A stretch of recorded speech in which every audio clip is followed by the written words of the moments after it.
Good afternoon. We have just concluded the meeting of NATO foreign ministers, the first ever with Sweden as a full member of the alliance. Together we addressed preparations for the Washington summit in July, starting with Ukraine. This is a critical moment. The people of Ukraine continue to defend their country with skill and bravery. The Ukrainians have shown time and time again that they are capable. Ukraine has recaptured half of the territory that Russia initially seized. In the Black Sea, Ukraine has pushed back the Russian fleet, enabling the continued export of grain to world markets. The Ukrainians are not running out of courage, they are running out of ammunition. We need to step up now to ensure our support is built to last. So, in our meeting today, we discussed how to put our support on a firmer and more enduring basis for the future. All allies agree on the need to support Ukraine in this critical moment. There is a unity of purpose. Today, allies have agreed to move forward with planning for a greater NATO role in coordinating security assistance and training. The details will take shape in the weeks to come. But make no mistake, Ukraine can rely on NATO support now and for a long haul. Tomorrow we'll meet with Minister Kuleba in the NATO-Ukraine Council. Together, we will discuss Ukraine's current and longer-term needs. Today, ministers also address security challenges in our southern neighborhood, including the enduring threat of terrorism. Last October, I appointed an independent group of experts to review NATO's approach to our southern neighbors. Ministers have discussed the group's findings, and heads of state and government will consider concrete proposals at the summit in Washington. Tomorrow, I'll chair a meeting of foreign ministers with our Indo-Pacific partners, Japan, the Republic of Korea, Australia, and New Zealand, together with the European Union. We will discuss how to enhance our practical cooperation as well as the global implications of the war against Ukraine. Russia is receiving support for its war of aggression from China, North Korea, and Iran. As authoritarian powers increasing in line, it is important that like-minded nations around the world stand together to defend a global order ruled by law, not by force. Tomorrow marks NATO's 75th anniversary. As we face a more dangerous world, the bond between Europe and North America has never been more important. As we prepare for an historic summit in Washington, NATO will continue to support Ukraine, will continue to strengthen our alliance, and will continue to work with our partners across the globe for peace and security. With that, I'm ready to take your questions. We'll start with Radio Free Europe, please.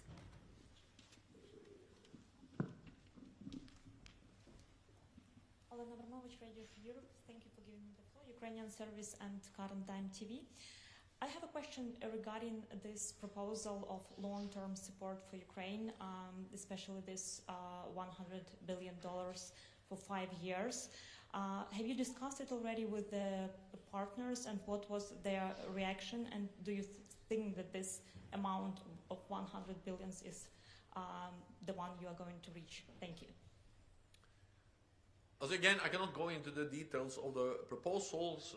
I have seen that you have been extensively briefed, but not by me, and I will not share the details because we are now in the process of developing a more robust and enduring institutionalized framework for support to Ukraine.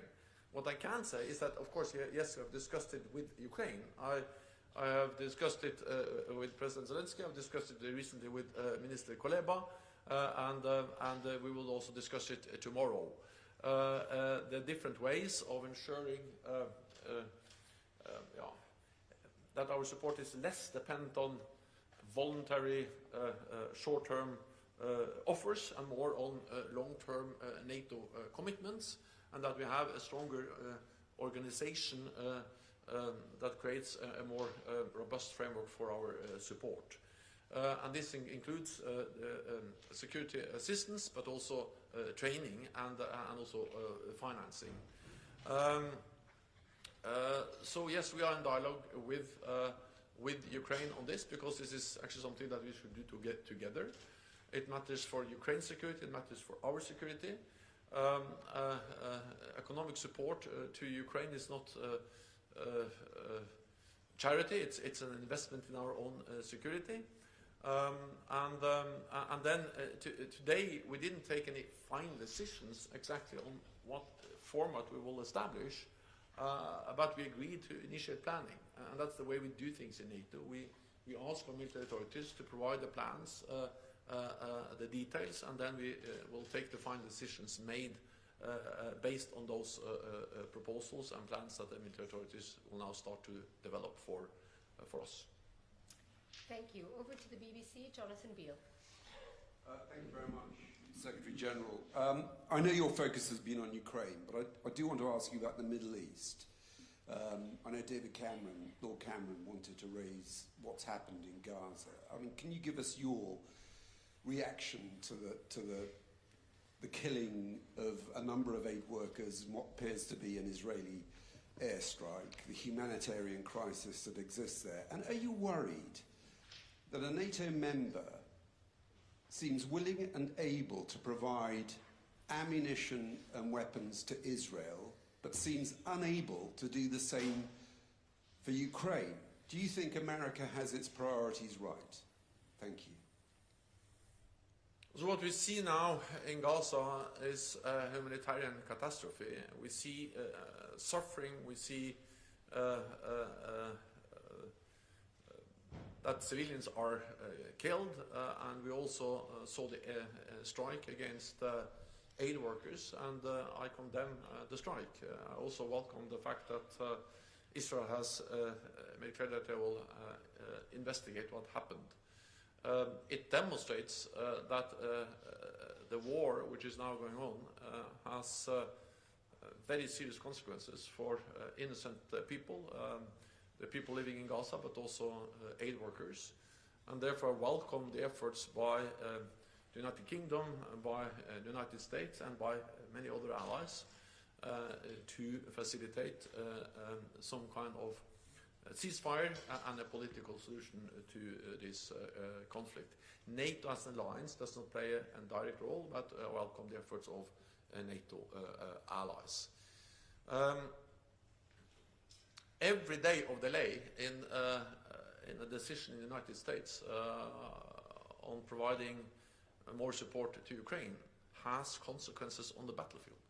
That's one of the reasons why the Ukrainians now have to ration ammunition, and why they are struggling to keep up with the Russians, who are now able to outgun them with more weapons and more ammunition than the Ukrainians have. So we have a responsibility as NATO allies to take the decisions and to ensure that Ukrainians get the ammunition they must have to be able to continue to push back the Russian invaders.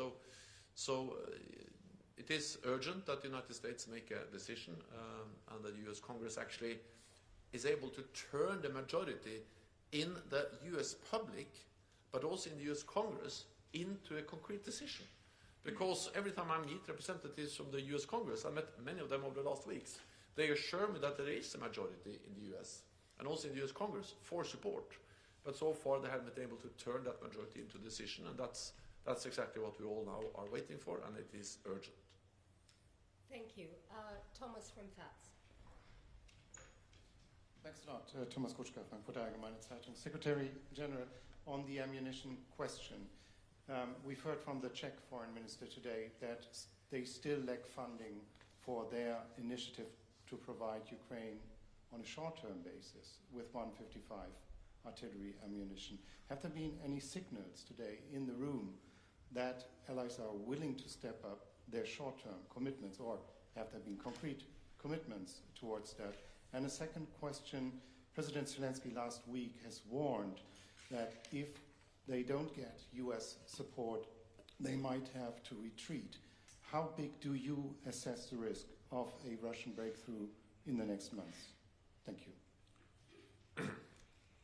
Support from NATO allies and support from the United States to Ukraine is something which benefits our own security interests. It is therefore in the security interest of the United States to make a decision and provide Ukraine with ammunition.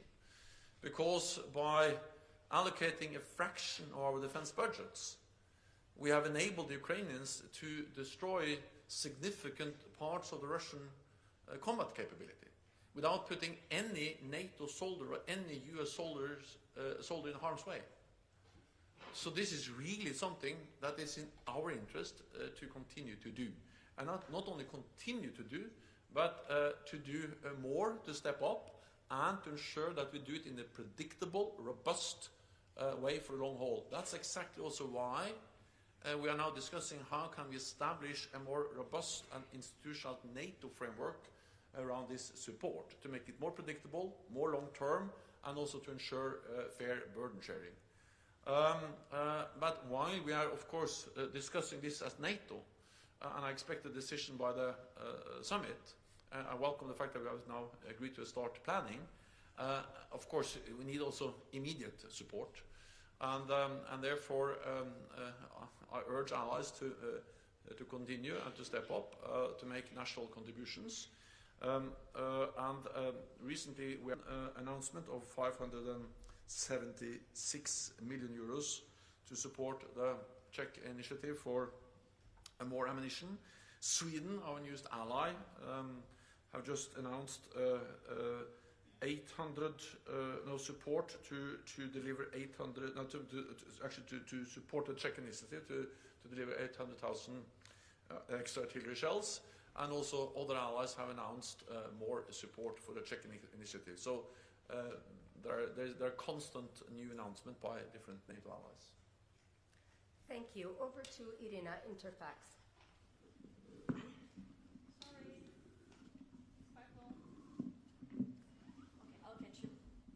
Thank you, Farah. Secretary General, News Agency Interfax Ukraine, Irina Sommer. Talking about expectation from upcoming summit in Washington, Ukrainian side speaks about some kind of invitation, like in the case of the European Union, where Ukraine is candidate country but not member yet. Is it possible in the case of NATO?